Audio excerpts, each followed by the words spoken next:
Welcome to New Mexico Restaurants Now, where we get you the inside scoop on the food scene across New Mexico.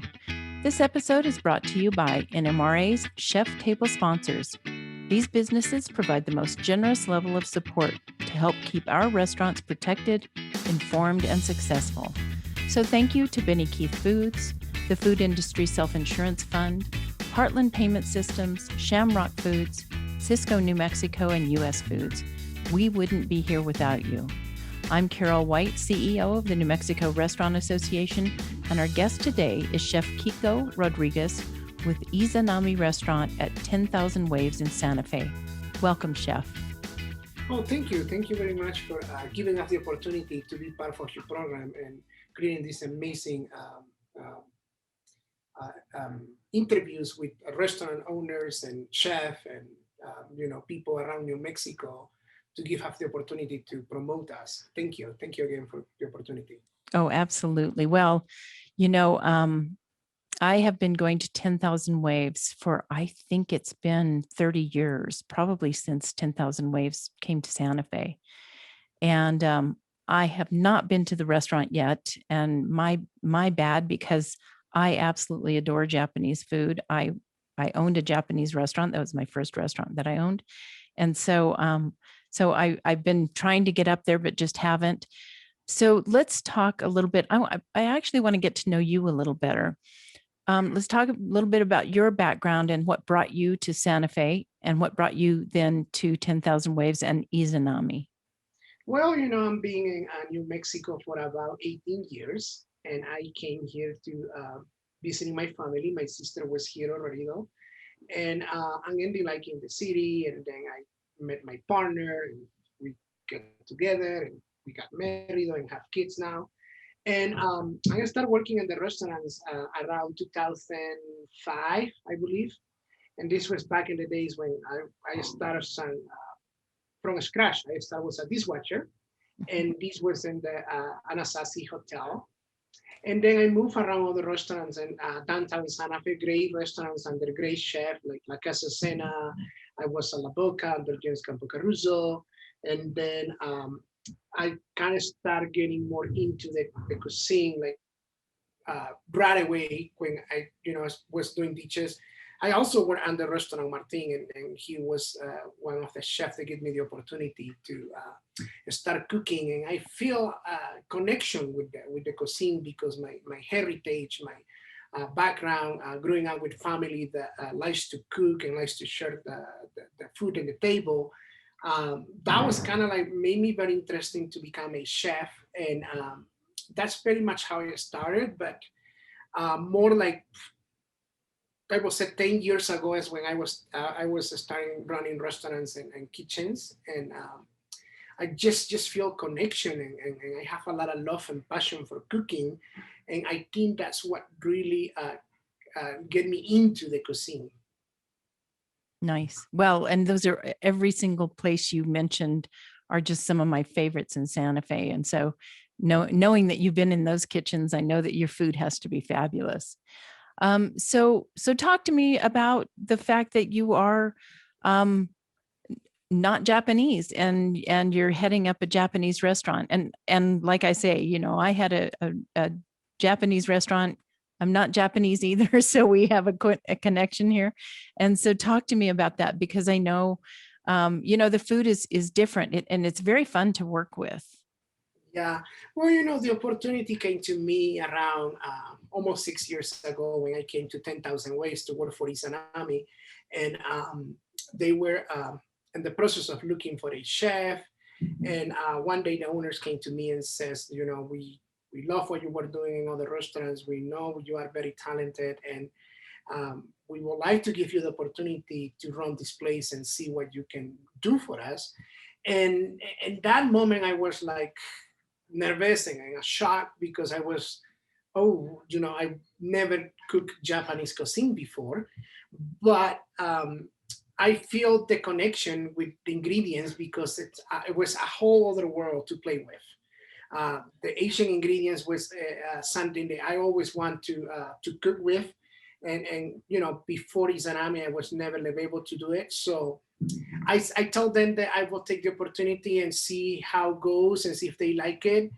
And we start, changing the menu, experimenting with new things, adding some of my own heritage ingredients, like a little bit of spice in the food, some of what I learned from other chefs, and we kind of like turned the restaurant a little bit more like it was the way we describe Izanami as like Japanese inspired cuisine, as no traditional Japanese food. And that's very much what we do. And inspiration of the culture and the food, we turn Izanami to, I will say, I don't like the word fusion, but kind of like, fusion Japanese food. Sure. Yeah. So I want to talk about 10,000 Waves and how to get there and what the location is. And then we'll come back to the food because I want you to talk about some of the individual dishes. But and 10,000 Waves is on the drive to the Santa Fe ski area, correct? That's right. So we are, and we now, after many years, 10,000 Ways being here for 40 years, they have now their own road, and the direction, the address to get up here is 21 10,000 Ways Way. And it's in Santa Fe, New Mexico, 87501. It's like going up to the ski bases here in Hyde Park Road. And it's about 5 minutes from downtown Plaza. Yeah. And so and what is it? What is 10,000 Waves? Tell us. 10,000 Waves is inspiration of Japanese spa resort. And so what we focus here is in giving the experience of people of traveling to Japan without going to Japan. So the whole structure of the place, like the buildings, the room, the hot tubs that we have here, and what we provide is Japanese inspired. So the architecture is amazing and beautiful. So we have people that it's been in Japan many times, and even the owners, they go there mostly every year, and they really focus on building something that's the closest can be to being in Japan with the structures that they built here. So we do have a lodging. We have about 13 houses, and people can spend nights here and experience the whole 10,000 Way experience by staying and lodging, going up to the spa, soaking, having treatments like massages, facials. And then after that, they can come to Izanami restaurant. It's an izakaya restaurant that they can come and have the most beautiful sake that we have in the United States. We one of the owners also own her own importer company, and we got one of the most amazing sakes here in the United States for sure.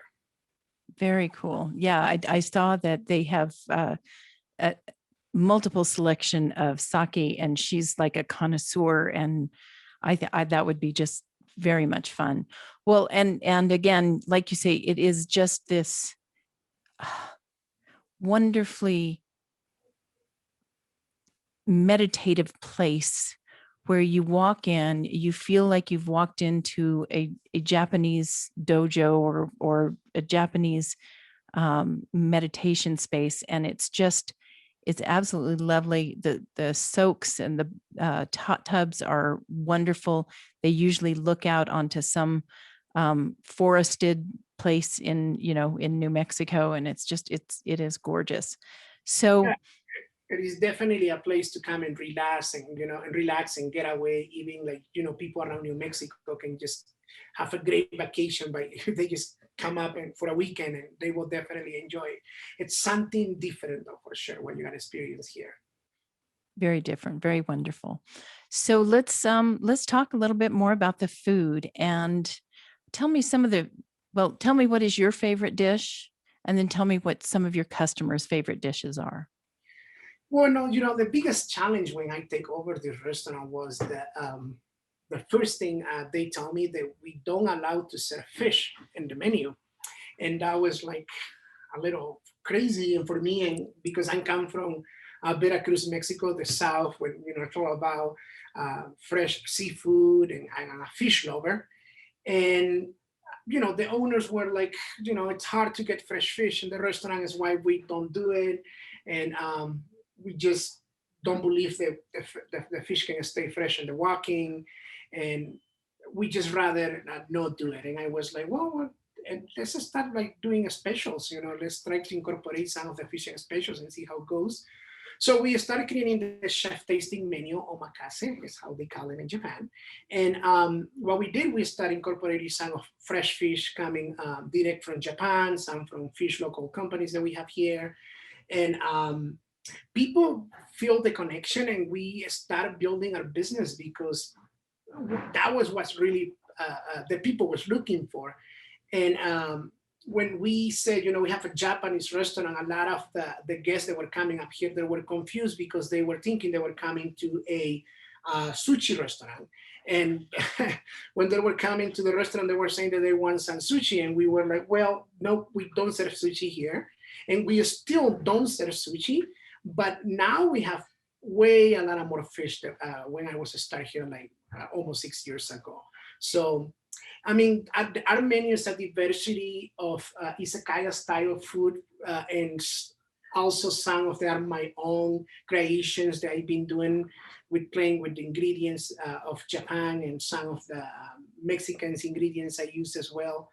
And people is really enjoying the contrast of the food, the mix of the ingredients and how the flavors comes together. And we become so popular for that. And I will say, I, I I don't see an item in the menu that will not sell. So every single time that I change the menu, I ask my guys, and hey, okay, what's not moving? Can we adjust the menu? Uh, I never have that issue. So everything moves so quickly here because we are very busy though, and we have a diversity of fish, meat, vegetables, and I mean, it's just like fun to come and check it out because there are a lot of small portions that you can just have like if you come with a group of 2 or 4 people, you can have like 10 to 12 items and have the diversity of what we do here for sure.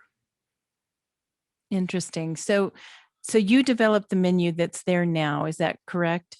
Yes.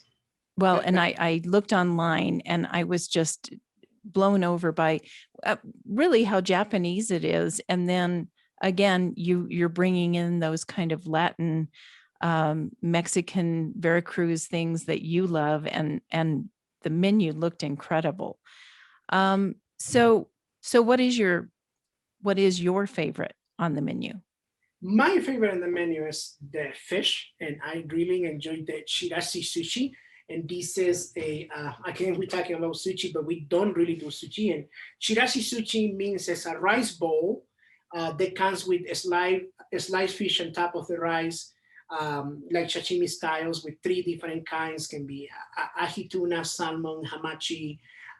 Also comes with a fish roll, fresh wasabi. That's something that we really focus here in fresh ingredients, and we do serve the real wasabi here. So fresh wasabi, it's something that we get from Nagano, Japan. It is very expensive to get it. I mean, we pay $140 per pound. And that's something that we add to the shirashi sushi, fresh wasabi, grated in a grater. There's a sharp skin, and comes with also a seasoning that it's like seaweed and sesame seeds that we describe as goma, furikake, and pico ginger, cucumbers, and wakame seaweed. That's one of my favorite dish here.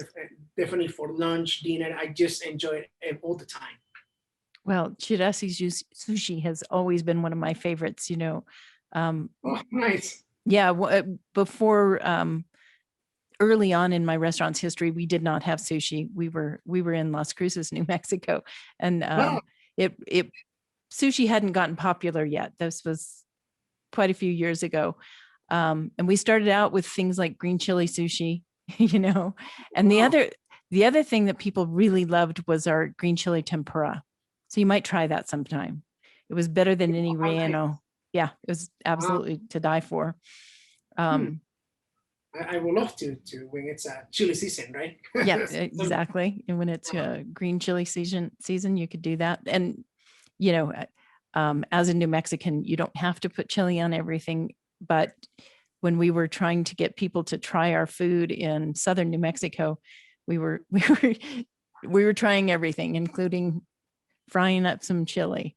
So, I mean, I but think I'm sorry. Go ahead. well, I was just going to say you have a much more sophisticated group of people in northern New Mexico or in Santa Fe, you know, and Yeah, it's just time. I mean, I think one of the reasons that we are so popular is because we are no such a traditional Japanese restaurant. I think we have a lot of people that they really like to have the diversity of the food, the mix of the ingredients, and a lot of my clients come here and they say how well the ingredients combine together, and how much they love what I've been doing here with the menu for sure. Of course, we have, I mean, don't get me wrong, but we do have a lot of traditional. I mean, I would say maybe 30% of our menus items are traditional Japanese, and that is because we really want to stay, and the culture, and show people that want to come here that this is some of the best Japanese items that they can experience in Japan. Besides sushi, right? Right. Well, that's There's a right. I lot. mean, there's so much more besides sushi, right? Yeah, and that's I think some of the confusion with people. They think a Japanese restaurant is all about sushi, and izakaya is one of the amazing things I love. Izakaya, there's a lot of more to play with. It's a lot of different small items like tapas place that we can incorporate to the menu. Yeah, yeah. Well, and I love the Japanese street food. You know, I could spend days just eating, things on the sides of the street, kushiyaki and everything else. Yeah, yeah. Lots of fun. So talk to me about what are next steps. Where do you all go from here? Are you open at 100% yet, or what's happening? Well, I believe we still are in restrictions. I think the state is still having restaurants at 75% capacity for indoors, and I believe it's 100% for outdoors. The whole COVID year was very challenging for us, and we never closed our doors. I mean, we when the first shutdown came, so we did close for one afternoon. So we say, okay, it's done. We have to close, and then that night, uh, the owner and myself, we were texting, and we were like, okay, wait a minute, do we want to close? So, and what we did during the night time, and we were just communicating by text. So we decided we're gonna reopen right away. So we closed for one day, and then following day we were like, okay, we're gonna reopen. We're gonna do takeout. So took us to rebuild and reinvent the whole business because we were never a restaurant for takeout. I mean, took us building a website, took us like creating a new menu because we want to create food that it's good to take out and you can just reheat at home. Um, Finding the right containers to get also good presentation because you have to attract different clientele there. And I mean, we start from there, take out, and then slowly, the restrictions were changing. Now we just have to do outdoor. And then that was the time that we have to buy some tents, and we were just doing outdoor dining. And like as you know, and we all know, the restrictions just can be changing and changing and changing again. Right now, up to the point that we are 75% indoor. It's very visible, very hard to get a table these days, and 100% outdoors. So we built this amazing pavilion because after the first snow, we lost all our tents. So they crashed with the first snow that we get up here. So we decided we have to build something that's stronger, that can last, longer. And we decided to build a beautiful pavilion that we have outside. It seats about 30 people. and it's heated. We have natural gas heaters. I mean, we slowly being reinvesting in that and making it more beautiful. We are planning and building another one because we still have a lot of our clients that hesitate to come indoors. I will say we have 50-50 wants to be indoors, 50% wants to be outdoor.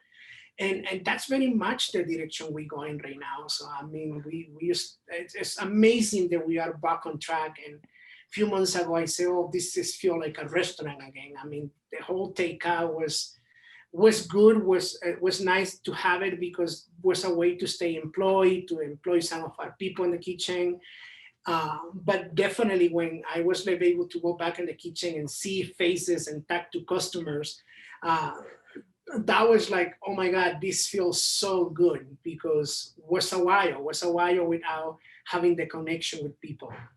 Yes. Well, and I think a lot of folks in our industry really suffered from that because, I mean, we're not like other industries. We have face to face, connection with people all day, every day. And when you have to walk away from that, that's difficult. It is. I mean, we were just trying so hard to step up, to stay afloat and keep Yeah. some of our people because if you know right now, the biggest issue that we have is hard to get staff. I mean, even if the government decides that they're gonna reopen 100% with no restrictions, we won't don't be ready though for that step because we are in need of workers. So we need people, and I believe everyone in industry is in the same situation right now. So we need people in the front of the house, we need people in the back of the house. So um, we just we just have to play with what we have right now. Yes. Yes. Well, I feel for you. I know it's a situation that every restaurant has. A reporter asked me today, how many restaurants do you think are having this problem? I said 99% of them. I can't even imagine one that's not having a problem with getting employees right now. So, well, I'm very excited. My industry group is coming up to Santa Fe in July, and I'm already told them that we're going to get a reservation at your restaurant, and we're going to, Oh, nice. Please. yeah. Oh, it's Yeah, going to be let me know. fun. Let me know. I want to be here when you come with your stuff, and I just want to make sure that I'm here to take care of you and to drive you to our menu and what we do here for sure. Well, wonderful. I appreciate that. And I'm sure your staff will get us through it too. But, is there anything else you want to talk about the restaurant and or 10,000 Waves? And also, would you give us the website, how to get to you, et cetera? Yeah, I mean, you can go direct to 10,000waves.com, and then is when you will see the links to click about the restaurant, about the houses, and spa. So we have three different links, and you can get our hours there. You can see our menus are posted. We also have a link there for special events. Any information that or anything we do here, so we do post it to the website. I think that's the best way to get to information about us and the restaurant. And right And now, like I was saying, if you want to come check it out, the restaurant, we are open from noon to 9 p.m. and we have same menu all day. And I really, really high recommend, for people to get reservation. It's hard to just walk in the restaurant these days and get seated because many reasons, the city capacity we have and the short staff that we have to. So sure. And are reservations best through Open Table on your website, or would you prefer people call? well, they can definitely do open table. They can call the restaurant. I mean, we are here from noon to 9, so we will have people answering the phones. Like I said, we short staff right now, and it's so hard sometimes to get to the phones. But if you really feel that you want to talk to us, keep trying. We'll answer the phone. We'll return your call if you leave a voice message. And otherwise, open tables is the easiest way to get to the to reservation. All right. All right. Well, thank you so much, Chef. It's been a blast learning more about you and also 10,000 Waves and Izanami. Thank you. Well, thank you very much for the opportunity again, and let's work together in this and make it better for everyone. Absolutely. Absolutely. And I also want to thank our generous sponsors, U.S. Foods, Cisco, New Mexico, Shamrock Foods, Heartland Payment Systems, the Food Industry Self-Insurance Fund, and Benny Keith Foods for their annual sponsorship of NMRA and its programs. Visit nmrestaurants.org to learn more about our chef table sponsors. And thanks for tuning in to New Mexico Restaurants Now. You can watch this and other episodes on the New Mexico Restaurants Now YouTube channel, and you can subscribe to the audio podcast at Apple Podcasts, Spotify, and Amazon Music. Thanks, Chef. Thank you. We'll see you soon here at the restaurant. Absolutely. Okay, you have a good day. You too.